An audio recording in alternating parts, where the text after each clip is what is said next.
Okay. You want to lead us off? Or do you want me to kick it to you right away, or what do you want? You start. You're better at starting and finishing in the middle.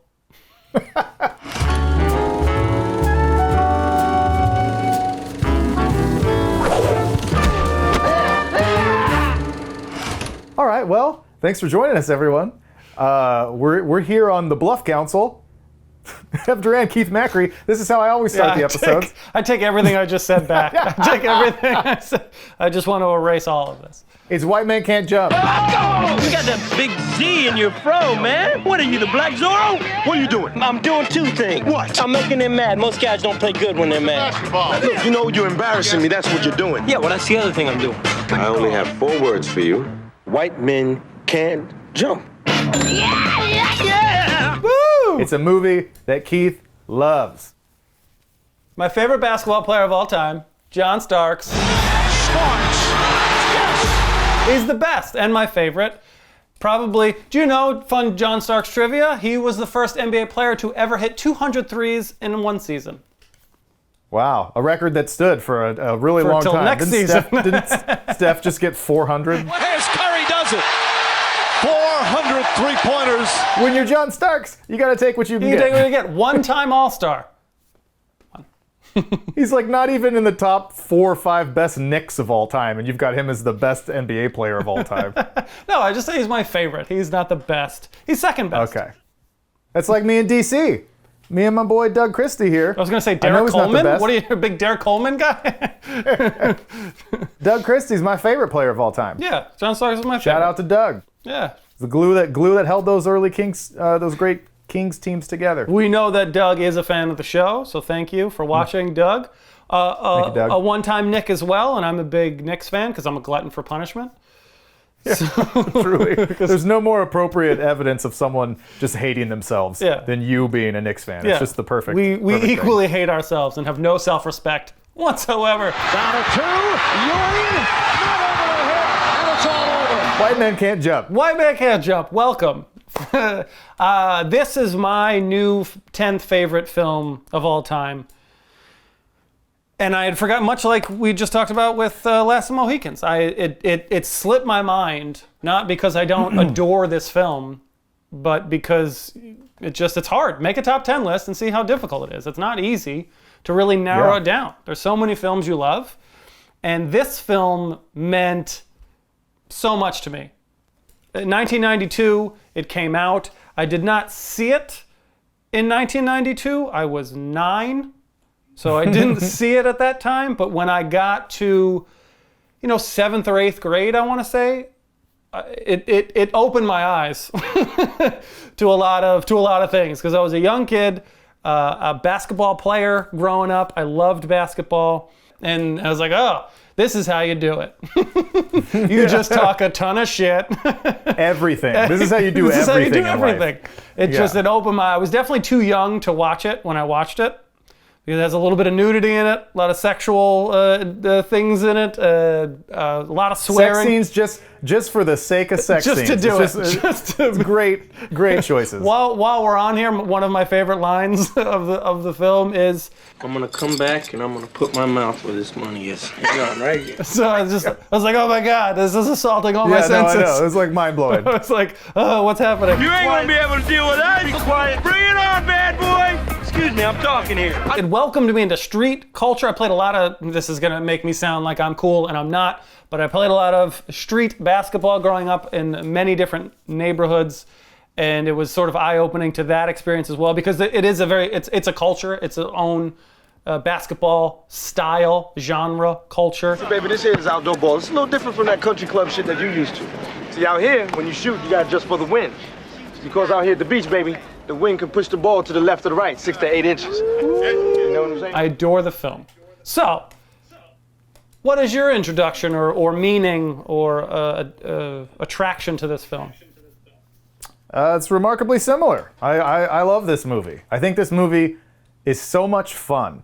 I think movies aren't often as fun as this movie is. Just from top to bottom, it's just a great time.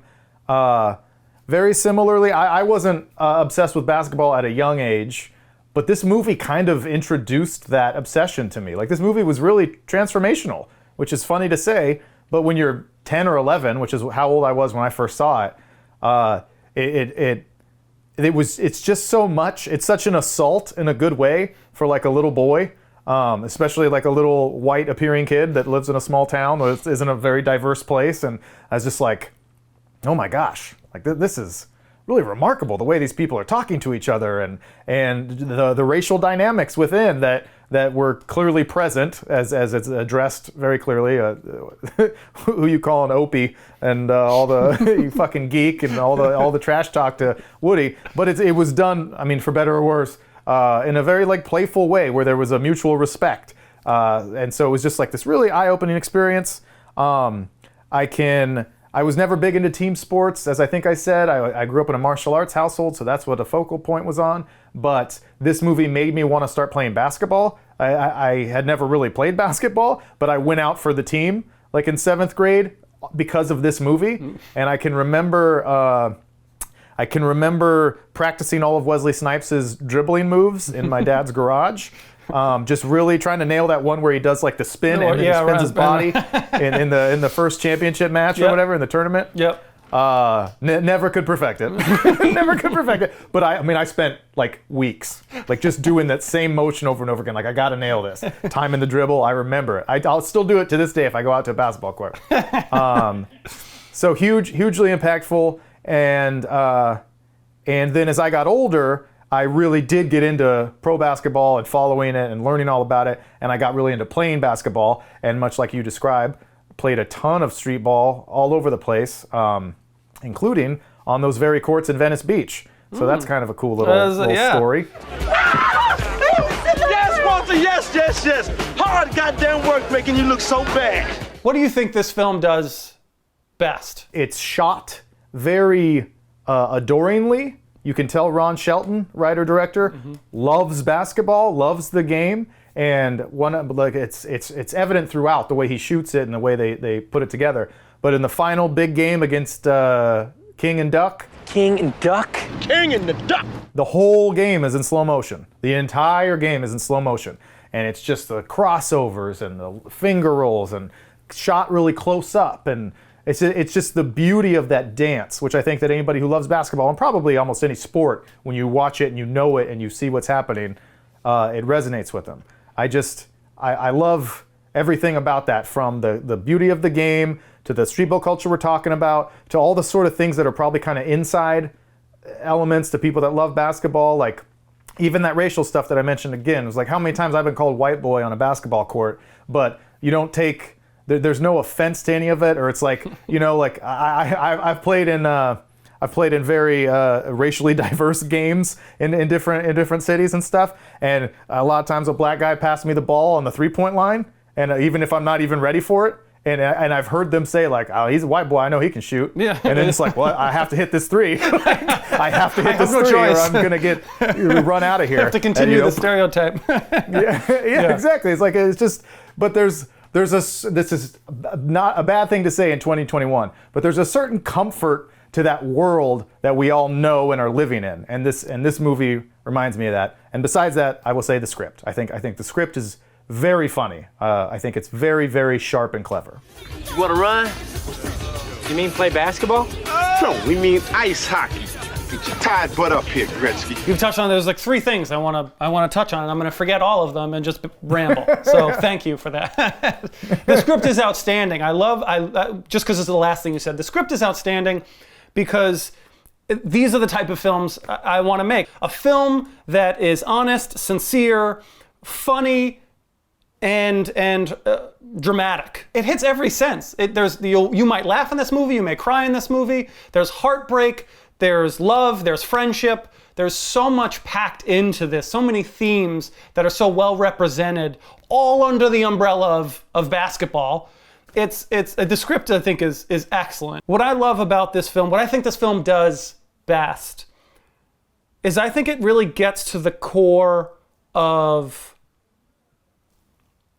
approval. I mean, Woody Harrelson is clearly, I think, trying to prove that he belongs here. But his character, it's not just basketball. He's trying to prove himself to his wife. He's trying to prove himself to Sydney. He's trying to prove himself to the Stuckey brothers. He is, everything revolves around his desire, not to be the best, but just to have purpose, to belong in something. Like, I just think that is the root of everything that drives him in this film. The most heartbreaking the scene in that film, some might argue, is the end, but to me, it's when he's trying to dunk. Billy. Shut up! Billy, listen to me. What? White men can't jump. He just can't let go of the fact that that Wesley Snipes doesn't think he's something. That I can't do this, that I'm not good enough, that I'm not on your level, and they just came off this epic win. You would think any person logically would go home and celebrate. We did it, I did it, and it's never good enough. It's never good enough. For what? Why are you laughing? I just think I agree with everything you're saying, and I think it's really good insight. Having said that, I just think it's hilarious that you get so fired up and you find such like deep meaning in these movies that I think are mostly, you're not wrong about what you said, but that like White Men Can't Jump and Dumb and Dumber have like these such deeper themes that you're like, oh, and you like break it down. But then like a movie like Last of the Mohicans or Zodiac or something, you're like, I don't see it. There's no development. I don't understand. Fuck it. But White Men Can't Jump, you're like going 5 layers in and being like, he had a poor childhood, and you can see his anger at his father, and it's really funny. I just really I relate to it. I relate to never feeling like you're good enough, never feeling like people really accept you, and I feel that about everything. I feel that about basketball. I feel it about film. I feel it about professional. I feel inadequate in every facet of life. So so it's just something that I can just relate to, and that scene to me is just so tangible. He's doing something he physically knows he can't do. Shit! But trying to will himself to prove himself for someone that doesn't need to be proved to. Like, no one's asking him to do this. Yeah, like it's all good, it's man. All just go home. It's all good. Just go home. And he's just. But it's the psychology of an athlete. I think it's the psychology of someone who just desperately needs approval and love, and he just can't get enough of it. Sucker, stupid. I don't understand why not to take the man's money and get walk with the boat. The first 2 acts are perfect. Okay. And I think the 3rd act is pretty good. Okay. So if I'm going to get into any criticism, please do. That's pretty mild criticism. But that's my main thing. Is the 3rd act always feels like, oh man, it's doing some things. Give me an Where example. The first 2 acts, give me an example. What would you change or don't like?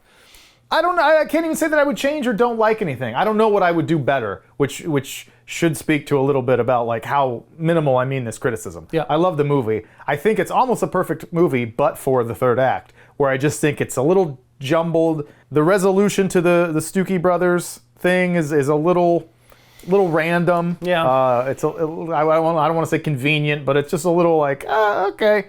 And while I love it, so I'm not advocating for abolishing this, but the Jeopardy subplot does kind of, because all of a sudden they're on the Jeopardy show for like 3 minutes. Yeah. Like it's a pretty considerable little scene, 3 or 4 minutes, and you're just like, so we're just watching a Jeopardy episode now? Which again, I love. Like I grew up loving Jeopardy. Let's go with the foods that start with the letter Q, please.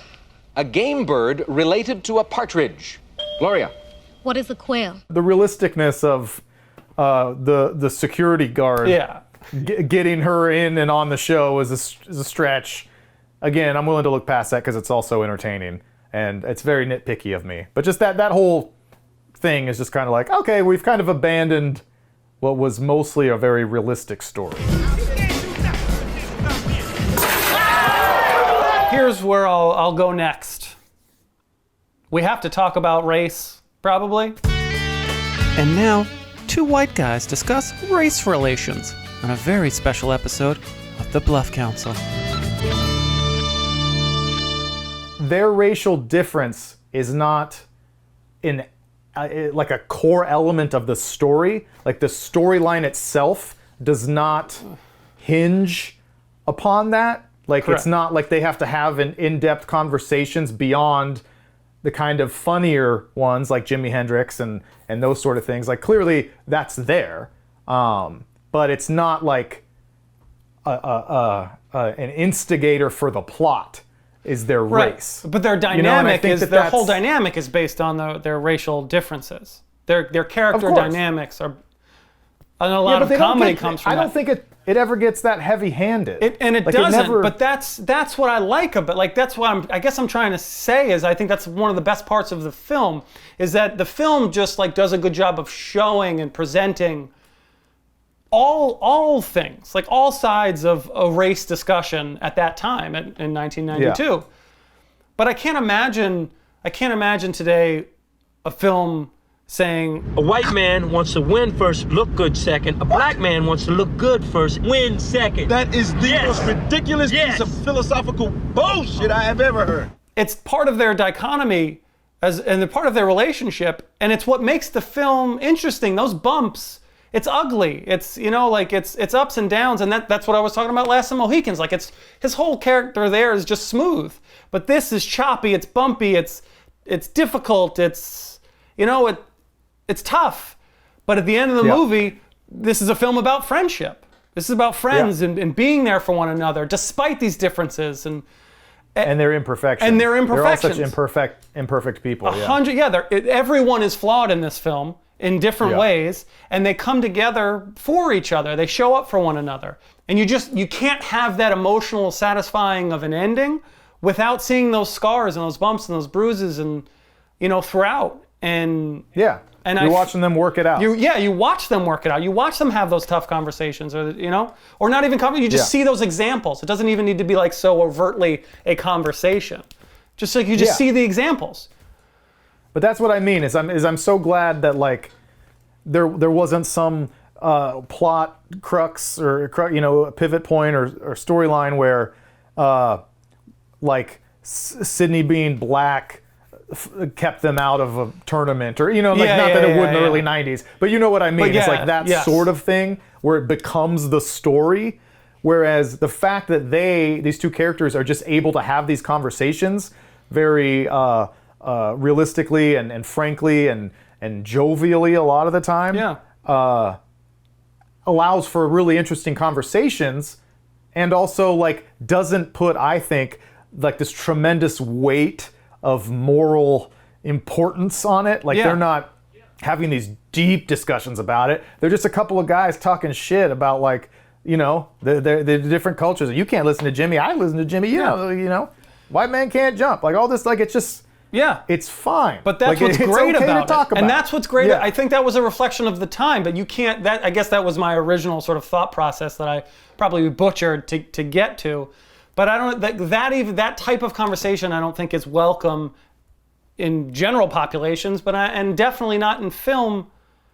And I think film and television are leaders in that way of making it feel okay to have conversations or just be aware of differences. Like I don't think that's inherently a bad thing.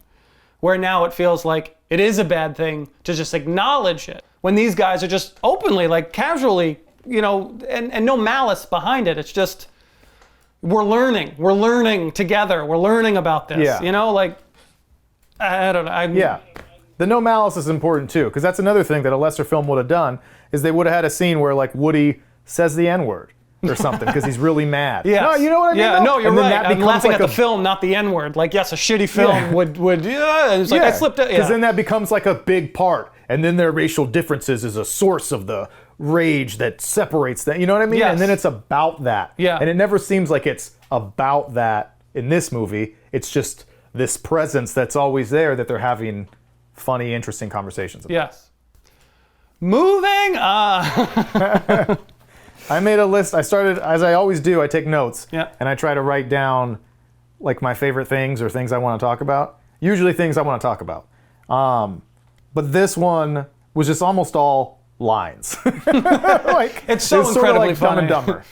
So quotable. So and quotable. then as I rewatched it, like just remembering other things that impacted my life. Like this kicked off my love affair for basketball. It made me want to join the basketball team. I practiced these weird basketball moves all the time, which are so unnecessarily flashy. All of like Wesley Snipes' passes are just like, what are you doing? It's a horrible pass. Of course, it usually works out. Yeah. Off the backboard. There's one that's got like a layup and he just like throws it off the backboard. Like, what is that? Took me like years to figure out that was intentional. I was like, why does he do that?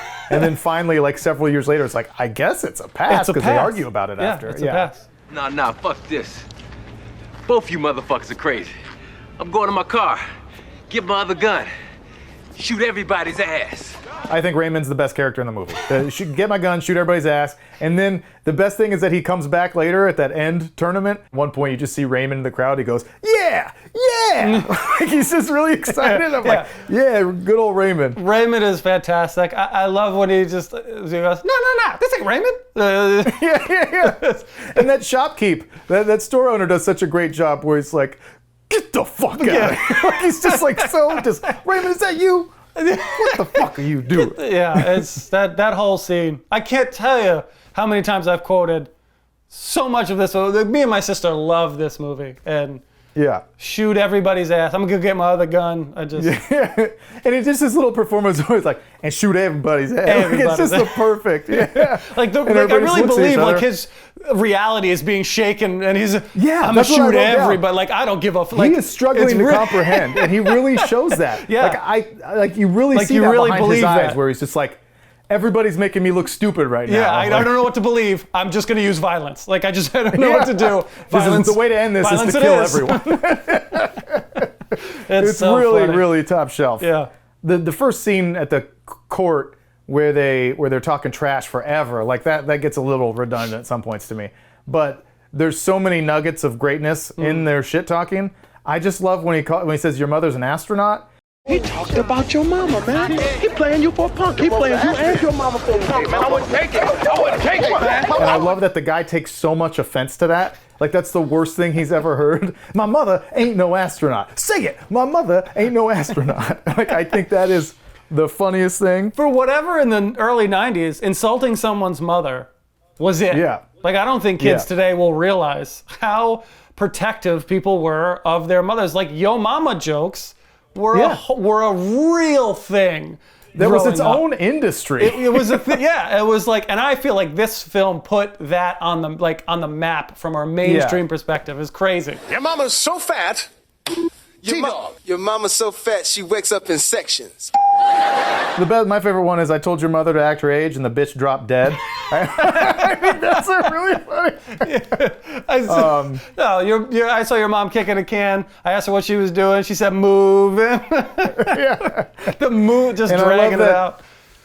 I love that Woody's response when he's like, fuck you, your mother's an astronaut. And he goes like, oh, my mother was too drunk to be an astronaut. That's hilarious, but it's also a great illustration of the cultural differences that they have. Yeah. Where it's like these black dudes, that's the worst thing you can say. And Woody's like, yeah, she sucks. You know, like, no, who cares? It's just so funny. It's so funny. Yeah. I heard Seth Rogen talk about comedy, which I thought was very interesting. The difference is jokes versus story. And knowing that jokes are only really funny if they are directly supported by the story. And that's a joke, albeit funny, gives you insight into that character.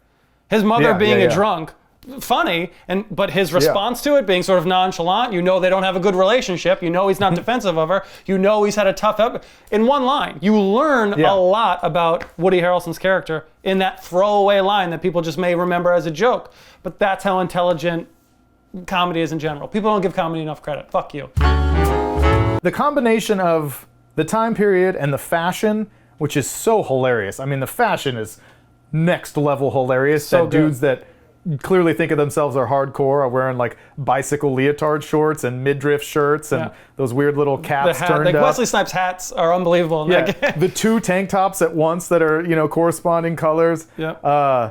I really, when I was a kid, I thought I was really clever because they talk about how It usually takes a couple of years into each decade for that decade to kind of develop its style and its feel. And since this was still early 90s, probably shot in 91, it still has so much 80s. Yeah. And so I used to think like, I call it the 80s. You know, it's like a comment. It's not yet the 90s. Like when I was like 12, I thought that was so clever. It is clever. But I like love that because it's not quite 80s, but it's certainly not the 90s Not yet. 90s, yeah. And it's just this weird 2 or 3 years where it's just chaos. And It's pretty. It's so pretty. and the clothes being so bright, combined with so much of this film is shot during like the midday, like the sun is out, and these are the kind of things I don't often notice.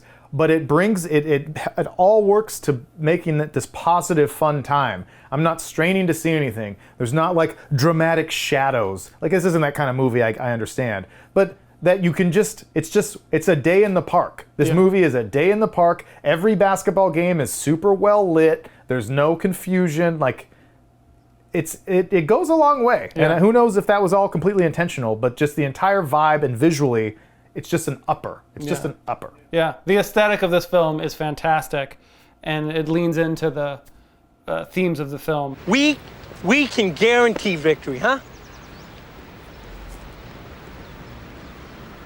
Yeah. What do you take away from the end of this film? Because I love it, and I feel like it's a film, an ending you would love as well, because it feels very bittersweet. So I love it, but what do you love it, and what do you love about it, if so? I feel the same way. I really, really like it. I like that he doesn't end with Rosie Perez, who somehow we've made it this far into without mentioning her name, because she is the scene-stealing dynamo who makes this movie in a lot of ways. Yeah. We'll come back to that. But I think it'd be so easy for them to end up together. Like this mostly happy movie could have this really happy ending, and it would have been predictable and easy. But it's great. It doesn't do. It's more about what it doesn't do for me, and it doesn't do those things perfectly. There are certain things that give me, in my personal life, like a sense of peace. And at the end of this film, the thing that, one of the things, if not the most important thing to Woody Harrelson's character, and Wesley Snipes for that reason, is basketball. And you're left knowing that they're always going to have that. So they're always going to have the thing that they love the most. To liken it to Dumb and Dumber, because I will. Both of those endings feel very congruent to me, because the big thing that you'd think these characters want, they don't get, but they're still, you leave that film feeling good because you know that they're going to be okay because they have something else. They have each other. They have basketball, they have each other. In both instances, they have their friendship.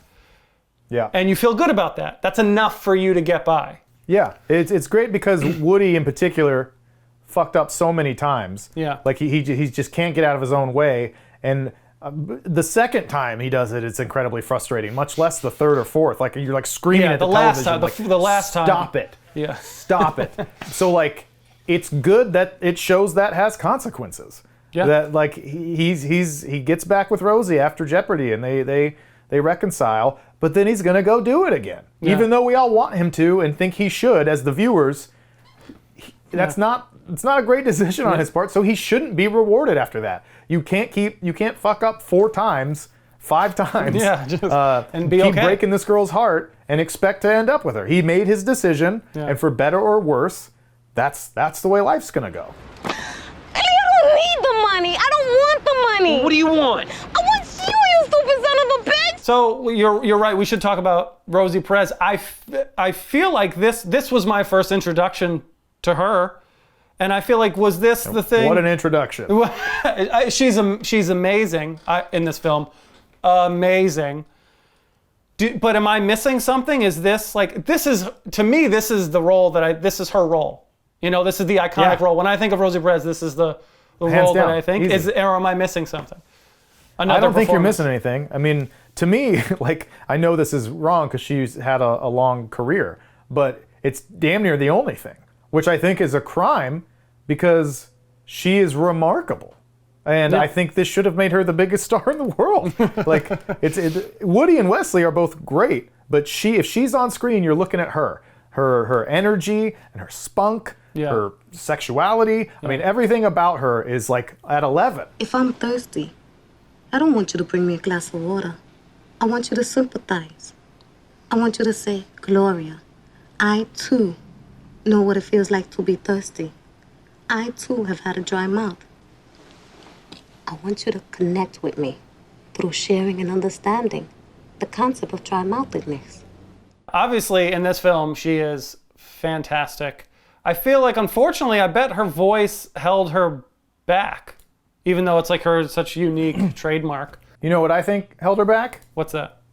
Racism. And I'm being completely serious because maybe the thing that I draw a parallel to, as you say this is funny because I was going to make this point anyway, but now you're like making my point even better, is that I compare it a little bit to Marissa Tomei in My Cousin Vinny, where I wondered to myself, how come Rosie Perez wasn't nominated for an Oscar here? Like, this is just as good, if not better, of a performance as Marissa Tomei, who does a great job. I'm not hating on her at all. Meanwhile, 10 years later, my niece, the daughter of my sister, is getting married. My biological clock is ticking like this, and the way this case is going, I ain't never getting married. Who was nominated and won an Oscar, talking like a thick, annoying accent from Queens or wherever she's from. All right, Italian. Okay, let's just. She is laying it on. Like, she's going all the way. Do your which Boston is fine. accent. It's perfect. Do your Boston accent. That's how she talks. Go down to the yard and get some pizza. That's your Boston accent. I was trying a new one there. That's like a southern. Anyway, it's evolving. Hey, look at me! I'm from Boston. That is the worst. But she's still working. She's still doing stuff. Yeah, but she should have been bigger. She should have been bigger. She should have gotten all of J-Lo's roles from the 90s. The late at 90s? minimum. Yeah. At minimum. Yeah. She should have been in Anaconda. She should be in a ton of stuff. Why doesn't she have like a defining romantic comedy? You know what I mean? How come she never got to be the lead in like a movie with Hugh Grant? It's every woman's dream. You're right. I don't know. I mean, I'm gonna look it up. There's got to be something that her career, or racism. It could be racism. That's exactly the kind of thing I thought you would say. Well, let's talk shortly about Wesley and Woody. Okay. They were in this film. Yeah, they're amazing. I wish I could have been an adult when this film came out, so I would have had a more frame of reference. So I could have seen it in the theater, number one, but also then had more of a frame of reference of Woody Harrelson. Yeah. Because if this movie comes out in '92, that's still like prime Cheers. Yeah. It's like Cheers is on TV. Yeah. And I know some people don't realize now like what a big deal Cheers was, but Cheers is this amazingly huge show, like the precursor to Seinfeld in terms of the banner sitcom. Yeah. So and Woody on Cheers is such like a corn-fed, like white boy, pure innocent character. So I can't imagine going from that to going to see this movie. Like, I love Woody Harrelson. That's not. And he's in this Yeah. edgy movie where there's F-bombs every other word. Like that had to be so much fun. Yeah. He's great, and Wesley is always great. I've always been a fan of Wesley Snipes. I'm surprised. I don't know what went wrong with him too. Like Wesley Snipes is single-handedly responsible for the success of Marvel, for Christ's sake. Like he is. That's a fact, guys. That's a fact. That is a silly thing to say. That is 100% true. They would have had nothing without Blade.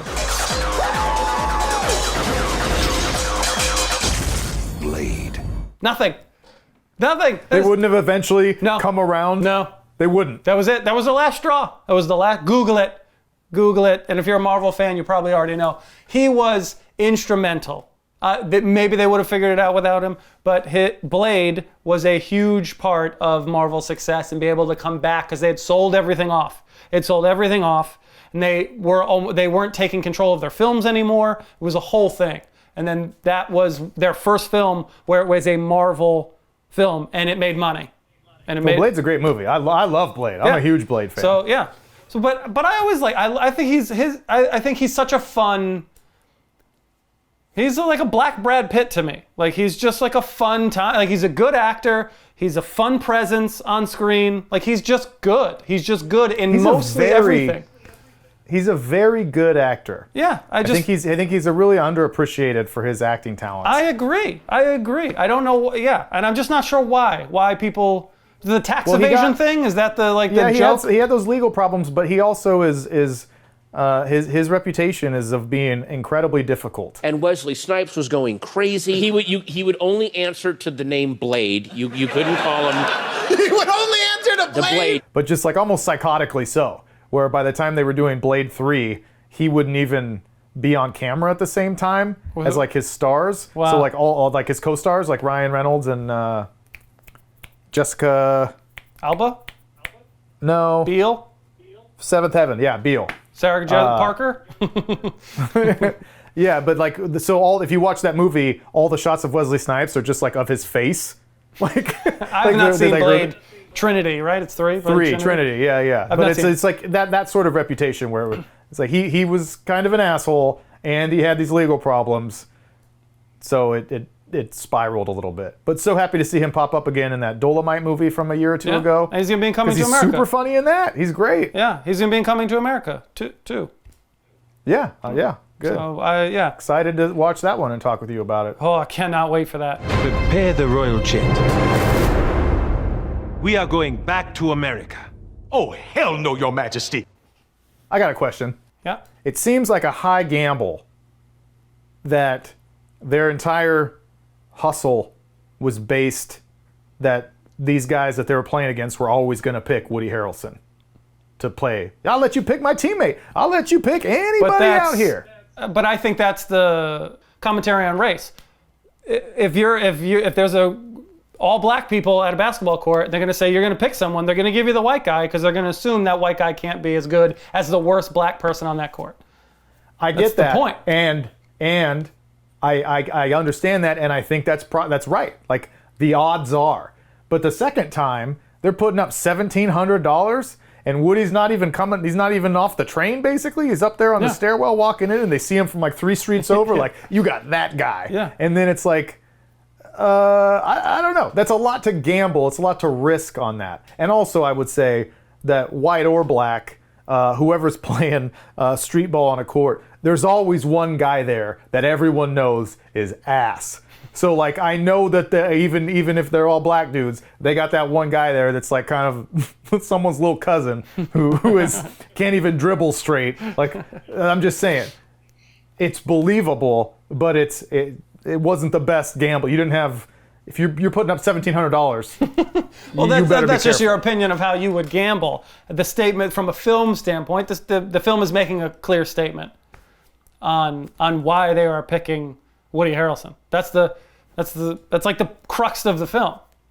I know, this is so funny that this reminds me of Last of the Mohicans in reverse, where I'm bringing up something that I think is very like a very fair point, and you're like, that's the whole point of the movie. Like, you have to take it on faith because that's the point. But that's not. And that's what I would say about the romance in Last of the Mohicans. Like, that's the point of the movie, Keith. No, like, that's completely different. Because realistic. You're wrong. You're fucking wrong. You're 100% wrong. You can't just go back and watch the Last of the Mohicans episode. You'll get it.